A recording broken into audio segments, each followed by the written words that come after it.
It was back in March of this year that Adrian Newey joined Aston Martin. The sport's most storied designer leaving Red Bull was just another cog in the machine, which led to Christian Horner being fired, but it was to Aston Martin's advantage. Having designed championship-winning cars for Williams, McLaren and Red Bull, there were some who assumed his impact at Aston Martin would be almost instant.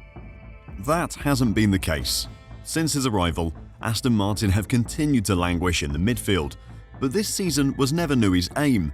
As a designer, there was little he could do to change the fate of a car that had been designed 6 months earlier. His vision was always on 2026. Having worked with the team behind the scenes for 6 months now, Newey clearly isn't happy with what is happening, and change has now come. Today, I'll check out what Adrian Newey has been up to, and why it could be a worry for Aston Martin next season. So, let's get going. Adrian Newey's arrival at Aston Martin in March of this year was just one part of the beginning of a new era for the team. The incredible investment by team owner Lawrence Stroll has seen them take the best talent from a number of teams to fill out their brand new factory at Silverstone. Newey obviously arrives with a big reputation, and there are big expectations for next season. When you see Adrian in the media, it is easy to assume that this polite and softly spoken man is exactly the same in the factory. You could imagine him sitting in front of a drawing board in his office with a cup of tea, not rocking the boat too much, just giving his designs to his team and asking them to run the tests and check they work how he wants. To the media, he's almost like a kindly old badger from a children's tale, but the reality is completely different. If you've read his autobiography or heard from people who used to work with him, then you know he is a ruthless competitor. He is fierce, he is brutal when needed. He has no fear about rocking the boat when it needs to happen. Aston Martin are very obviously a team who need their boat rocking. Yes, they had that run at the start of 2023, which was very impressive, but 7 podiums for Fernando Alonso is not the team's zenith. They want to be winning championships, and that requires upsetting a few people. Newey has had his time to work with the team and work out what's going on and what is going wrong, and the fallout of that has now started. Aston Martin's aerodynamics director, Eric Blandin, is set to leave his role at the Formula One team as part of a wider technical staffing reshuffle ahead of the 2026 season. Blandin, who has previously held senior aero roles at Ferrari and Mercedes, joined Aston Martin originally as deputy technical director in 2022 under Dan Fallows. Following a restructuring last winter by CEO Andy Cowell, which included Fallows' departure, Blandin was moved into a new role as aerodynamics director from the start of this season. An Aston Martin spokesperson said to the BBC, "We don't comment on internal matters and we don't have anything to announce yet. However, we are going through a technical restructure ahead of the 2026 season, which will be announced in the near future." It is understood that around 7 senior figures involved in aerodynamics and car design are to leave their current roles within the Aston Martin F1 team, including Blandin and former chief designer Akio Haga. Further changes are expected within the technical department amid a refocus of the team's priorities, as it takes on board feedback from managing technical partner Adrian Newey and newly appointed chief technical officer Enrico Cardiel.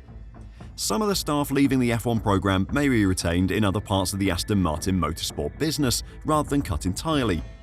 The group also owns an advanced technologies division, where former Chief Technical Officer Andrew Green was moved before the 2023 season.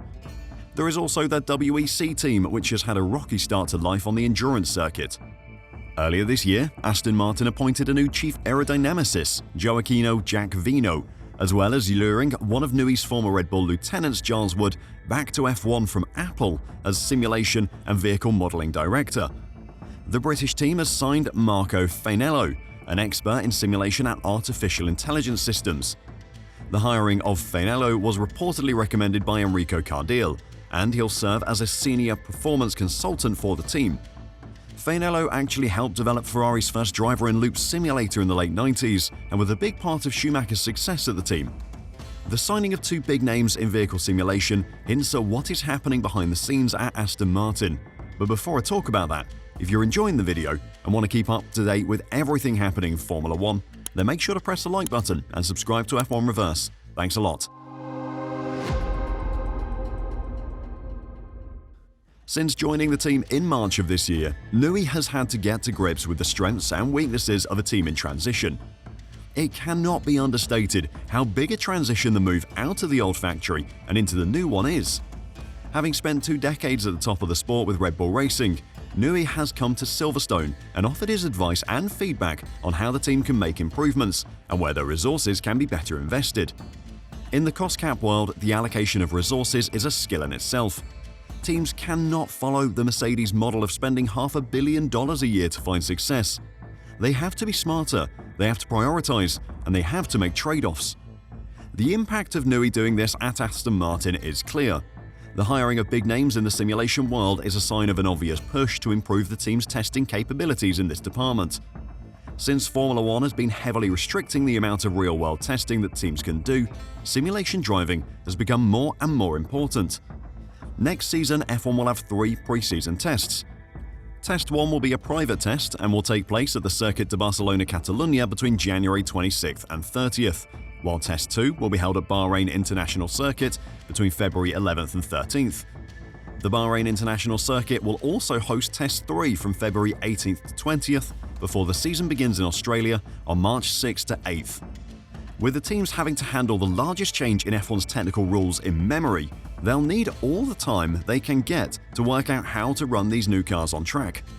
While that testing time will be vital for the teams, any testing done on those 3 sessions is going to have very little impact on their performance come the start of the season.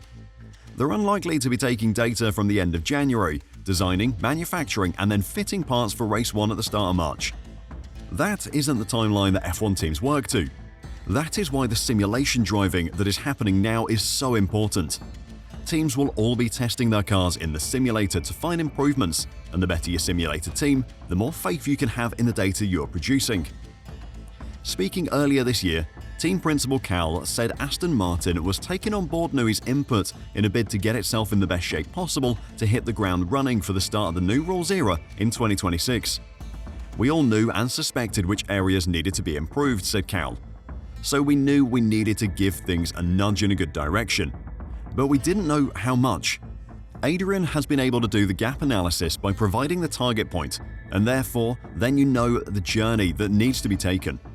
Cal also talked about the need to ensure that the whole organization was working together in the right way and was fit for purpose based on the demands of current F1.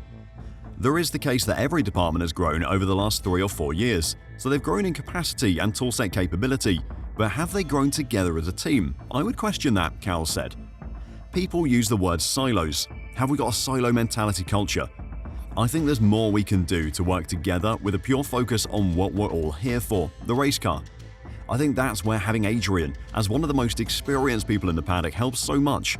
So in terms of final decision making, there's a very clear final decision maker. Aston Martin has to be pulling in the same direction. They have to be functioning as one team. Newey has clearly seen the problems, and the fallout from the fixes is what we are now seeing. Do you think he can turn this team into a winning machine though?